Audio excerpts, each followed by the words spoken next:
अशी भेंडीची भाजी तुम्ही कधीच खाल्ली नसेल, कारण एक सिक्रेट मसाला आणि याची चव दुप्पट होऊन जाते. नमस्कार, मी अश्विनी. आज आपण बघणार आहोत मस्त खमंग चटपटीत भेंडीची भाजी एका सिक्रेट मसाल्याबरोबर.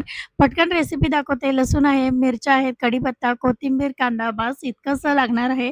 पटकन फोडणी करून घेऊया. पॅनमध्ये तेल टाकायचं, तेल व्यवस्थित गरम होऊ द्यायचं. ह्यामध्ये खूप सारे मसाले नाही आहेत किंवा खूप जास्त काही प्रोसेस नाही आहे. झटपट होणारी सकाळच्या टिफिनला तुम्ही इझिली हे सर्व्ह करू शकता किंवा इझिली मुलांच्या डब्यात म्हणा किंवा घरातल्या लोकांना टिफिनला तुम्ही ही भाजी नक्की देऊ शकता. खूप छान चटपटी होते आणि महत्त्वाचं म्हणजे काही तामझाम नाही. तेल छान गरम झालं. तेल गरम झाल्यानंतर त्यामध्ये मी जिरे घातलेत. जिरे व्यवस्थित फुलू द्यायचे. मग त्यामध्ये लसणाच्या पाकळ्या घातल्यात. आता हे लसूण थोडेसे मी कट करून घेतलेत म्हणजे बारीक तुकडे करून घेतलेत. तुम्ही ठेचून पण घेऊ शकता आणि आता त्यामध्ये हिरव्या मिरच्या टाकूयात. तुम्ही यामध्ये लाल तिखटसुद्धा वापरू शकता, पण मी हिरव्या मिरच्या टाकल्यात. कढीपत्ता टाकूया आणि कांदा पण त्यावर घालूया. आता आपल्याला कांदा व्यवस्थित मऊ करून घ्यायचा आहे. व्यवस्थित कांदा भाजण्यासाठी त्यामध्ये आपण नेहमी टाकतो तसं थोडंसं मीठ टाकायचं आणि कांदा अगदी छान असा मऊसर आपल्याला भाजून घ्यायचा आहे. ह्या सगळ्याच्या करताना पण बऱ्याचदा एकाच पद्धतीने करायला जातो आणि मग त्या बोरिंग वाटायला लागतात. मग अशा वेळी थोडंसं ह्या भाज्यांमध्ये ट्विस्ट ॲड केला, एखादा मसाला ॲड केला किंवा एखादी थोडीशी करण्याची पद्धत बदलली, की ह्या भाज्यांची टेस्ट पण छान एन्हान्स होते आणि काहीतरी वेगळी टेस्ट लागते आणि मुलं म्हणा किंवा घरातली लोकं म्हणा ते टिफिन छान आवडीने खातात. असा एक छानसा मसाला मला सापडला आणि खूप सुंदर याची टेस्ट लागते.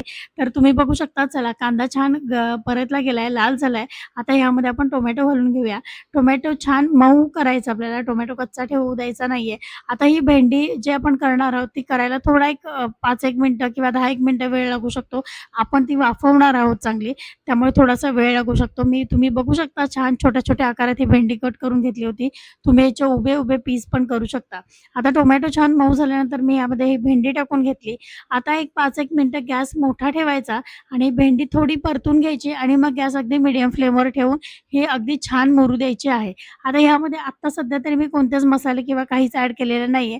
आता काय करूया अजून एक 5 मिनिटं हे परतवूया आणि ह्यामध्ये थोडीशी हळद टाकायची आहे, अगदी अर्धा चमचा. ही ऑप्शनल आहे, नाही टाकली तरी चालणार आहे.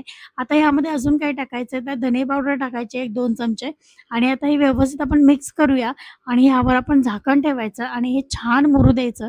म्हणजे याचे फ्लेवर एकत्र छान मिळून येतात आणि तेलावर परतल्यामुळे ह्याला एक छानसा असा क्रंच पण राहतो.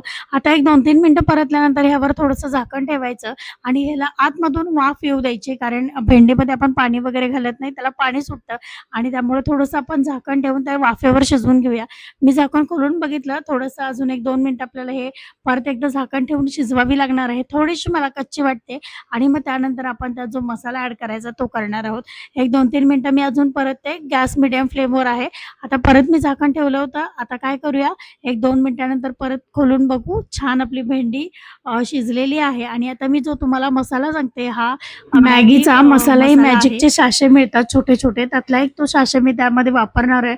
खूप सुंदर याने फ्लेवर आपल्या भाजीला येतो. खूप सुंदर टेस्ट लागते आणि तुम्ही नक्की यूज करून बघा. गवारीच्या सुक्या भाजीत किंवा भेंडीच्या, अगदी बटाट्याचे आपण काप करतो त्यामध्ये पण हा मसाला खूप सुंदर लागतो. वेगळ्या कोणत्याही मसाल्याची गरज पडत नाही. मग गरम मसालासुद्धा आपल्याला टाकायची गरज नाही. इतका सुंदर ह्याचा फ्लेवर येतो. आता एक छान 2 मिनिटं आपण परतवून घेऊया. ह्यामध्ये मी लागलीच कोथिंबीर ठेवली. 2 मिनिटं झाकून ठेवलं आणि आता आपली भाजी खाण्यासाठी तयार आहे. अशा छान आणि झटपट आणि चविष्ट रेसिपीसाठी माझ्या चॅनलला सबस्क्राईब करा आणि व्हिडिओला पण लाईक करा. परत एकदा भेटूया अशा छान आणि झटपट रेसिपी बरोबर आपल्या चॅनलवर. तोपर्यंत